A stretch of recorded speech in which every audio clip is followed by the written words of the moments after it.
આકાશવાણી અમદાવાદ વડોદરા પ્રાદેશિક સમાચાર હર્ષ લેવા વાંચે છે. ગુજરાતમાં સમય કરતાં વહેલું ચોમાસું પ્રવેશે તેવી સંભાવના. આજે દક્ષિણ ગુજરાતના કેટલાક જિલ્લામાં વરસાદની આગાહી. અમદાવાદ મ્યુનિસિપલ કોર્પોરેશન દ્વારા ચોમાસાની સ્થિતિને પહોંચી વળવા કંટ્રોલ રૂમ તૈયાર કરવામાં આવ્યા. લોકસભાની ચૂંટણીના પરિણામોની સત્તાવાર જાહેરાત થતાં આચારસંહિતા ઉઠાવી લેવામાં આવી છે. ભાજપ અને એનડીએ સંસદીય પક્ષની બેઠકમાં ભાગ લેવા મુખ્યમંત્રી ઉપરાંત રાજ્યના તમામ સાંસદો નવી દિલ્હી પહોંચ્યા. તમામ કરદાતાઓના આવકવેરા રિટર્નની ફરજિયાત ચકાસણી કરવામાં આવશે અને આજે વિશ્વ અન્ન સલામતી દિવસની ઉજવણી. ગુજરાતમાં નૈઋત્યના ચોમાસાના આગમનની ઘડીઓ ગણાઈ રહી છે. અરબી સમુદ્રમાં ચોમાસા પૂર્વની પ્રવૃત્તિ તેજ બની છે, જેના કારણે સમય કરતાં વહેલું ચોમાસું પ્રવેશે તેવી સંભાવના છે. 2 દિવસથી રાજ્યના વિવિધ શહેરમાં તાપમાનમાં ઘટાડો નોંધાઈ રહ્યો છે અને ભેજનું પ્રમાણ વધી રહ્યું છે. હવામાન વિભાગના જણાવ્યા પ્રમાણે ચોમાસું આગળ વધવા માટે સાનુકૂળ હવામાન છે. તેને જોતા ચોમાસું મુંબઈ અને ગુજરાતમાં સમય કરતાં વહેલું પ્રવેશી શકે છે. અરબી સમુદ્રમાં ઊંડા દબાણની અસરને કારણે દક્ષિણ ગુજરાત અને સૌરાષ્ટ્રના દરિયાકાંઠાના વિસ્તારોમાં પ્રી મોન્સૂન એક્ટિવિટી વધી જશે. આજે દક્ષિણ ગુજરાતમાં અને આવતીકાલથી મંગળવાર સુધી રાજ્યના કેટલાક જિલ્લામાં હળવોથી મધ્યમ વરસાદ પડી શકે છે. કેટલાક સ્થળોએ પ્રતિ કલાક 30થી 40 કિલોમીટરની ઝડપે પવન ફૂંકાય તેવી પણ સંભાવના છે. ગુજરાતમાં વલસાડ જિલ્લાથી ચોમાસાની શરૂઆત થશે. આજે અને આવતીકાલે દાહોદ, છોટાઉદેપુર, ડાંગ, તાપી, નવસારી અને વલસાડમાં વરસાદની સંભાવના છે. રવિવારે 12, સોમવારે 13 અને મંગળવારે 17 જેટલા જિલ્લામાં હળવોથી મધ્યમ વરસાદ પડી શકે તેવી સંભાવના છે. અમદાવાદ મ્યુનિસિપલ કોર્પોરેશન દ્વારા ચોમાસા દરમિયાન દરેક પરિસ્થિતિને પહોંચી વળવા માટે ખાસ તૈયારીઓ શરૂ કરી દેવામાં આવી છે. જે અંતર્ગત સંસ્કાર કેન્દ્ર પાલડી ખાતે મુખ્ય કંટ્રોલ રૂમ તૈયાર કરવામાં આવ્યો છે. સાથે જ મુખ્ય કંટ્રોલ રૂમથી જુદા જુદા 24 કંટ્રોલ રૂમ સાથે જ વાયરલેસ સિસ્ટમ અને ઇન્ટરનેટના માધ્યમથી ડિજિટલી કનેક્ટ કરવામાં આવ્યા છે. ઉલ્લેખનીય છે કે વરસાદ માપવાના કુલ 27 અદ્યતન ઓટોમેટિક રેન ગેજ મૂકીને કામગીરી હાથ ધરવામાં આવી છે અને 130 વોટર લોગિન સ્પોટ નક્કી કરવામાં આવ્યા છે, જે માટે 2300 કેમેરાથી નજર રાખવામાં આવશે. અમદાવાદ શહેરના મેયર પ્રતિભા જૈને જણાવ્યું હતું કે ડ્રેનેજની સફાઈ કામગીરી છે એ તાકીદે પૂર્ણ કરવા સૂચન આપવામાં આવ્યા છે. ઉપરાંત ઝડપી કામગીરી થાય તેની પણ તકેદારી રાખવામાં આવી છે. વધુ માહિતી આપતા અમદાવાદ મ્યુનિસિપલ કોર્પોરેશનના ડેપ્યુટી કમિશનર આ મુજબ જણાવ્યું હતું.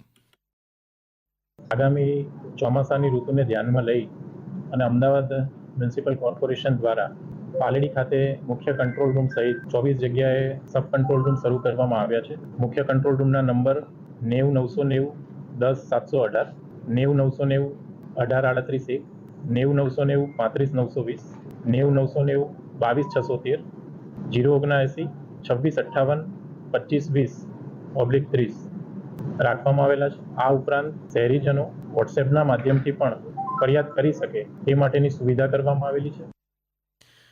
ગુજરાતમાં લોકસભાની સામાન્ય ચૂંટણી માટે તથા વિધાનસભાની 5 બેઠકોની પેટા ચૂંટણી માટે 16 માર્ચથી અમલમાં આવેલી ચૂંટણીની આચારસંહિતા હવે પરિણામો બાદ ઉઠાવી લેવામાં આવી છે. ચૂંટણી પંચના ગુજરાત કાર્યાલયે આ જાહેરાત કરી છે. કેન્દ્રીય ચૂંટણી પંચ દ્વારા નક્કી કરવામાં આવેલા ચૂંટણી કાર્યક્રમ પ્રમાણે બંને ચૂંટણીના પરિણામો સત્તાવાર જાહેર થઈ ગયા હોવાથી ચૂંટણી પ્રક્રિયા સંપન્ન થઈ છે.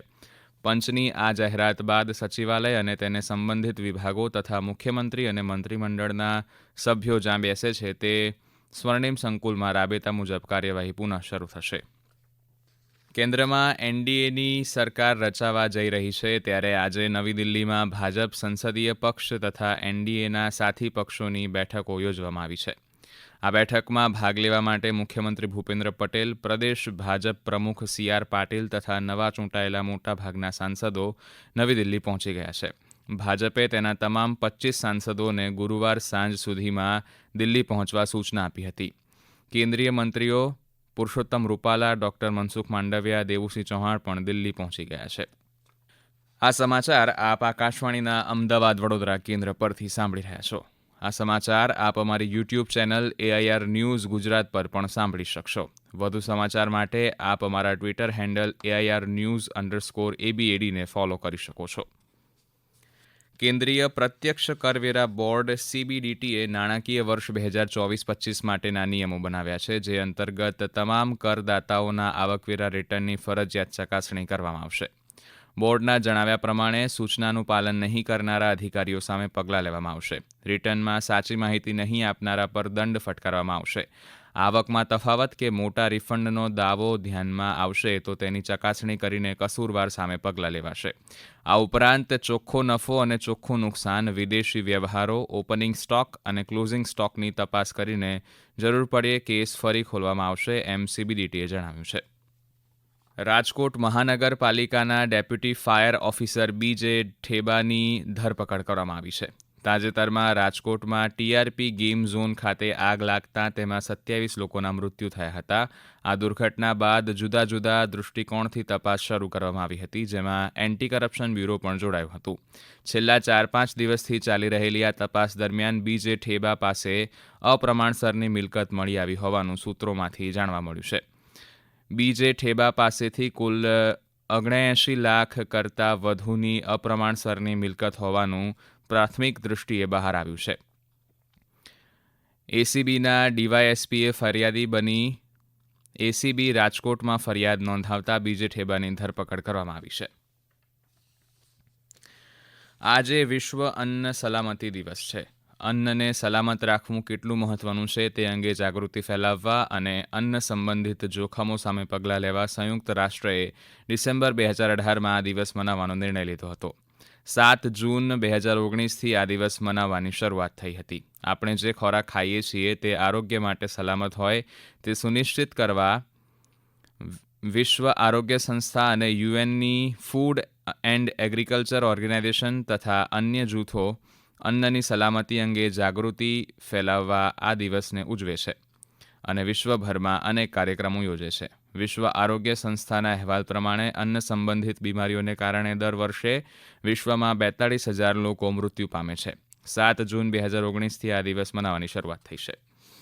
દુર્ગમ વિસ્તારોમાંથી દૂધ એકત્રીકરણ માટે રાષ્ટ્રીય ડેરી વિકાસ બોર્ડ અને સુઝુકી આર&ડી સેન્ટર ઇન્ડિયા પ્રાઇવેટ લિમિટેડની સહાયક કંપની આઈડીએમસી લિમિટેડ દ્વારા mobile milk collection and cooling system વિકસાવવામાં આવી છે.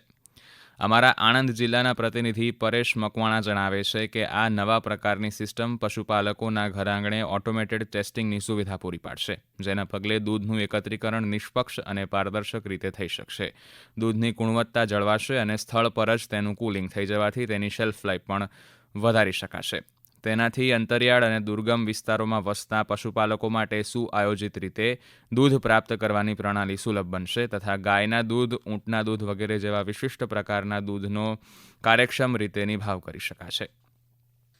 ખાનપુર પાસે દર્શ અમાસ નિમિત્તે નહાવા ગયેલા ગામડી ગામના એક પરિવારના 4 વ્યક્તિઓના ડૂબવાથી મોત થતાં સમગ્ર ગામમાં ઘેરા શોકની લાગણી ફેલાઈ ગઈ છે.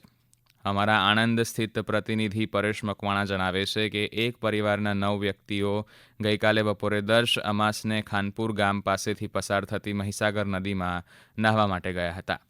આ દરમિયાન પરિવારની એક વ્યક્તિ ઊંડા પાણીમાં ડૂબવા લાગતા અન્ય લોકો પણ તેને બચાવવા નદીમાં કૂદી પડ્યા હતા, જેમાં 4 જણા નદીના પાણીમાં ખેંચાઈ ગયા હતા. મુખ્ય સમાચાર ફરી એકવાર. ગુજરાતમાં સમય કરતાં વહેલું ચોમાસું પ્રવેશે તેવી સંભાવના. આજે દક્ષિણ ગુજરાતના કેટલાક જિલ્લામાં વરસાદની આગાહી.